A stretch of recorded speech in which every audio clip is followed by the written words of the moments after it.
Good morning, friends. Today I am going to talk about a brief background to the modern poetry. This background is essential in order to have a proper understanding of modern poetry. To begin with, modern poetry that arose in 20th century, the first half, along with fiction, drama too. The seed of this modernity, new sensibility, new approach has already been sown in the preceding age, that is, Victorian era. Now, when you go back to the last century, that is, last to 20th, 19th century, we have certain writers, certain writings which proved seminal in shaping the form of modern age, modern times. To begin with, Matthew Arnold.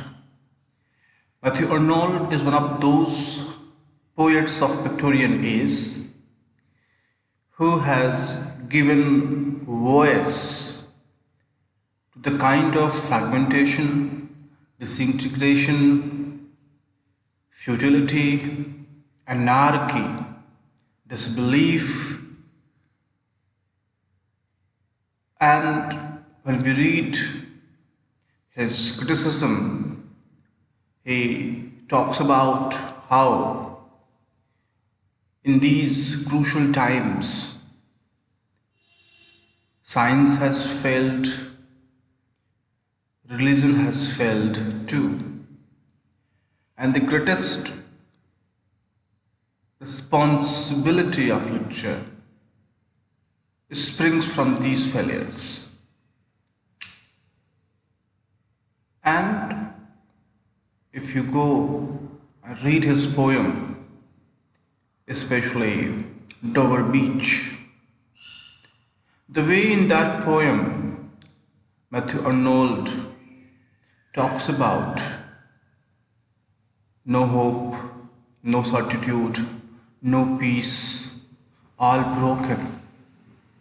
And he compares people like ignorant armies who clash by night.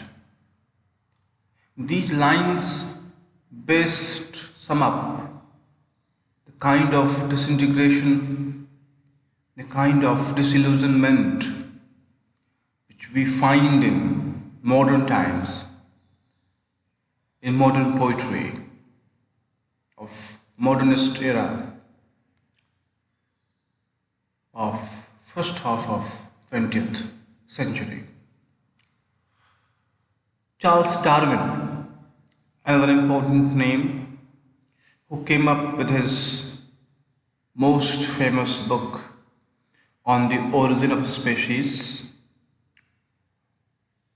In that book, he came up with the idea that we, the human beings, have no relationship with God. And through his scientific temperament, he tried to prove that we all have come from monkeys, apes. Think about this. We have Albert Einstein and his concept, theory of relativity, which doesn't believe in universality, which doesn't believe in truth making process in terms of certain fixities. It's alterable, it's changeable. Who can forget Friedrich Nietzsche, who pronounced that God is dead?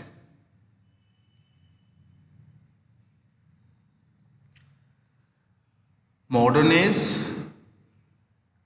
of first half of 20th century is the age of disintegration and anxiety. And this disintegration and anxiety, this anarchy, this fragmentation is due to several things. And the first and foremost is the industrialization. This industrialization created a rupture in traditional folk life. Setting up of industries created cities. Cowper says, God made the country, man made the town. You can well think of the impact of industry, how it brought cities and it created a dent in folk life, community life, fragmentation of family structure, emergence of nuclear families, breaking of joint families. World War First. Think about World War First. What did it do? It simply presented to us, displayed to us a bizarre face. A face that is terrible. Millions of people died with a single command. For what?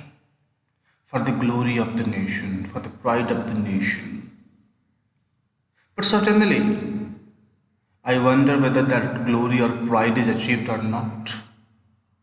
But this world war again created a heavy dent in the basic fabric lifestyle of cool, calm, comfortable social structure.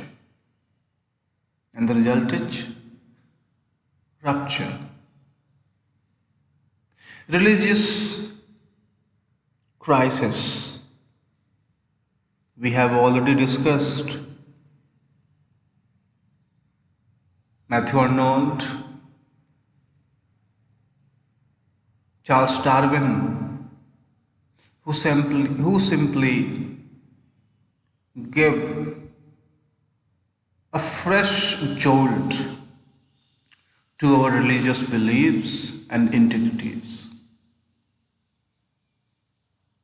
In plural, if we can talk about integrity that way. God is not there. Niche. God is dead. Think about. So far, God has been the central figure. He has been there for every now and then, good and bad, success and failures. He was there. But we are told that God is dead. The God, omniscient, omnipresent, immortal,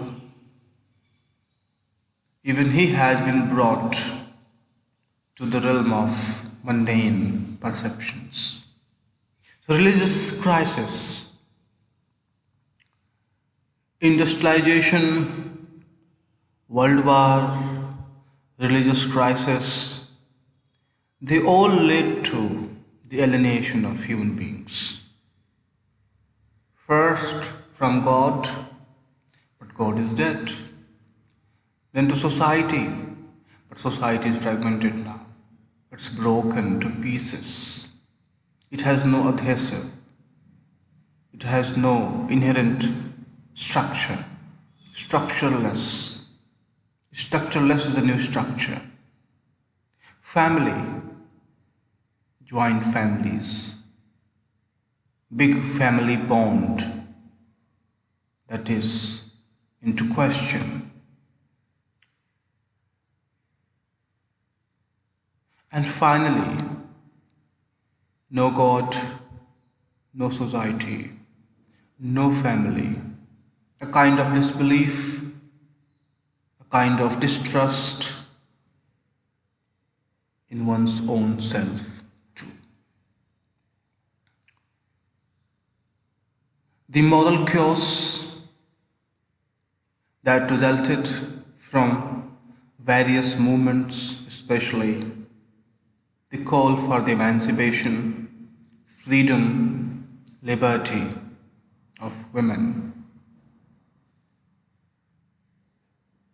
It might be, looking at this phenomenon from 21st century perspective, it might feel a little uneasy. But when you think of this in terms of 20th century, then only you can think of what was the worldview of women and how the movements related to the emancipation and liberty of women resulted into sexual freedom. Sexual freedom, that is, to have sexual relationship, a man with many women and a woman with many men.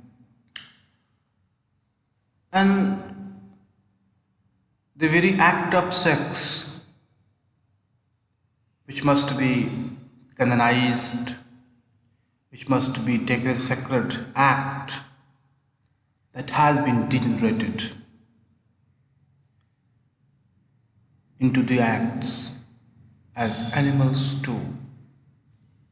Simply enjoyment, copulation, no spirituality, no sacredness attached. This is an age of revolutionary ideas too. To begin with, let us talk about Marxism. Marxism and the idea of that in terms of the concept of base and superstructure. There have been one prevalent way to look at history. Marxism gave a fresh, a new alternative to look at history. History is not merely the annals, the accounts, and the chronology or the sequences of the achievements of wars of great kings and emperors. It is about class struggle.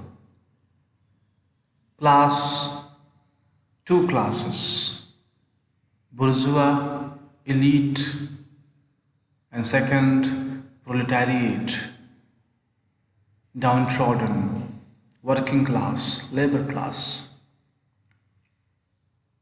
Marxism gave the idea that how every basic human affair is woven around, centered around money, finance, economic affairs, peace. And this determines superstructure, other relationships, other structures. According to Marx, every civilization has had the bloody wars between bourgeois and proletariat. Every civilization, as it is reported, is not linear, developmental, progressive. Rather, it is fraught with discontinuity.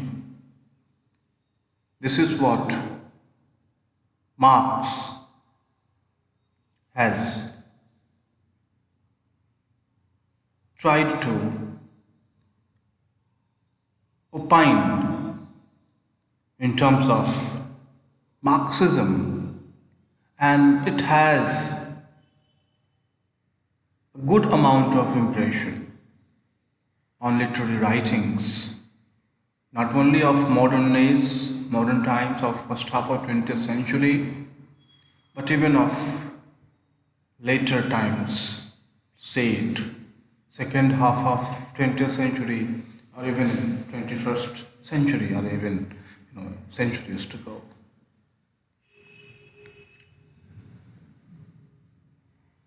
Einstein, we have already discussed Einstein in terms of his contributions.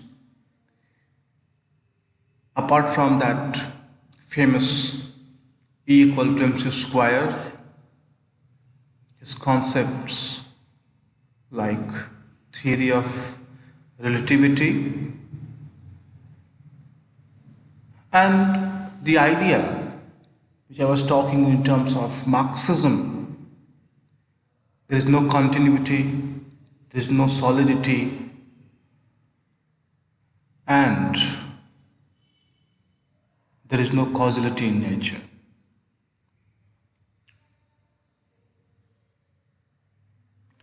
Henrik Bergson, the philosopher who came up with his idea of psychological time, thisness of time, and the psychological conception of time is opposed to the mechanical conception of time.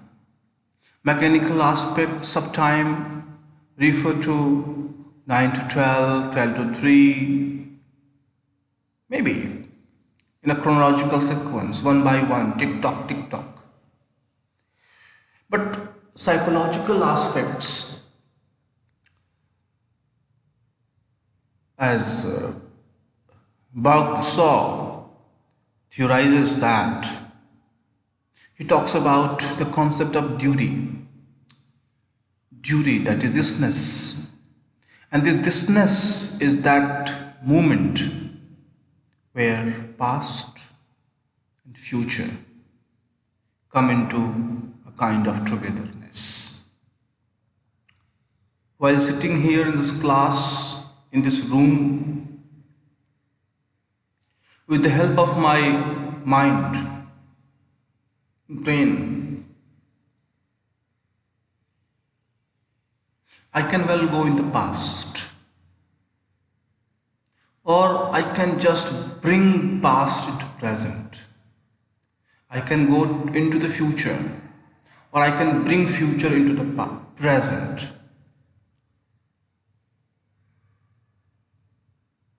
Thisness, this time space continuum,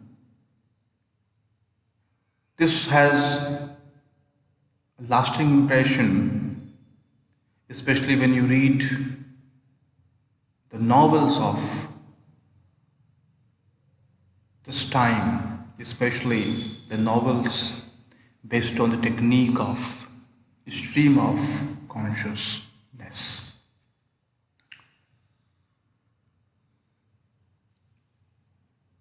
We are talking about psychology, then how can we remain aloof from psychological insights? William James's the book, The Principles of Psychology. In this book, he talks about stream of consciousness, as I mentioned in the last slide. C.G. Jung and his concepts of personal conscious, personal unconscious, collective unconscious, shadow, persona, anima, animus. Sigmund Freud,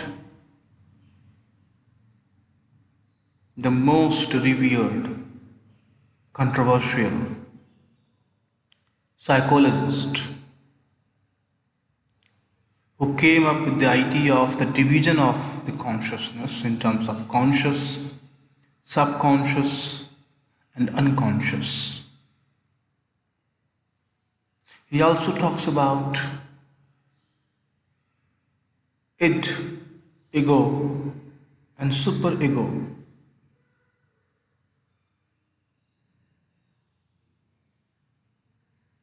He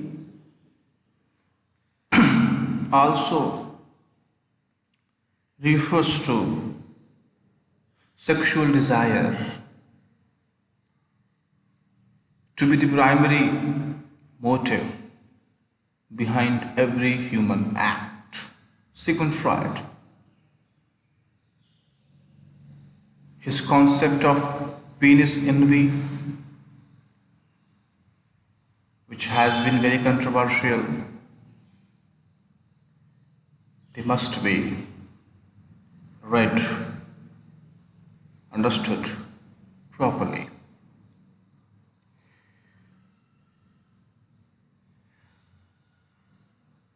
Interpretation of history.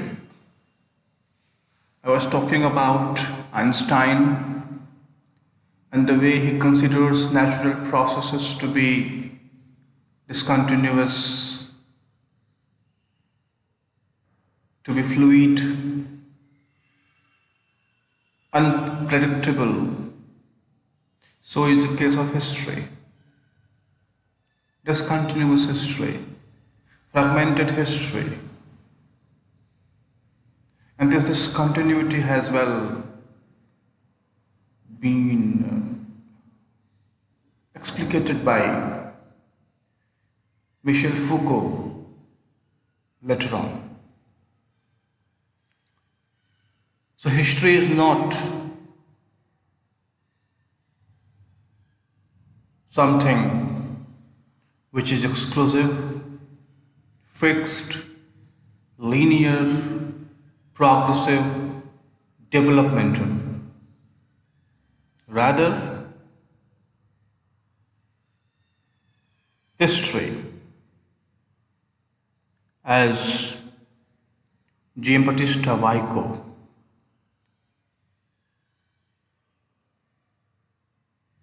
opines, is cyclical.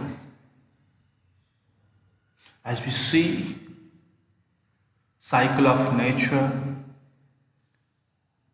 cycle of life, so is the case of history. Recurrence. The concept of 3D: develop, decline, demise. And this is very influential when you read W.B. Yeats and his book A Vision, especially when he talks about Christian civilization and how Christian civilization has come to an end, and where he considers each civilization of having 2000 years of span. In this connection, again, when I shall be talking about T.S. Eliot in details, in the light of his text, his magnum opus, The Wasteland, mythical method, mythical perspective that talks about recurrence, cyclical aspect. And we have several writers talking about that, especially when you read James George Fraser, The Golden Bough, where Spengler, in his most famous book, The Decline of the West, which one must keep in mind to understand the kind of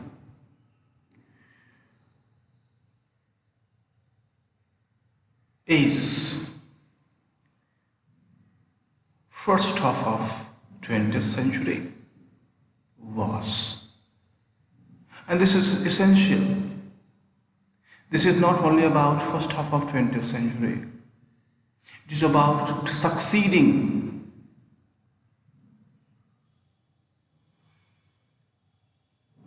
years, discourses, worldviews, which often take their pith and sap from these. I hope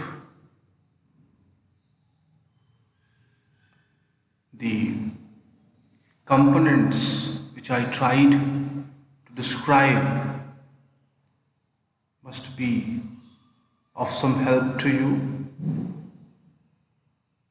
With this, thank you.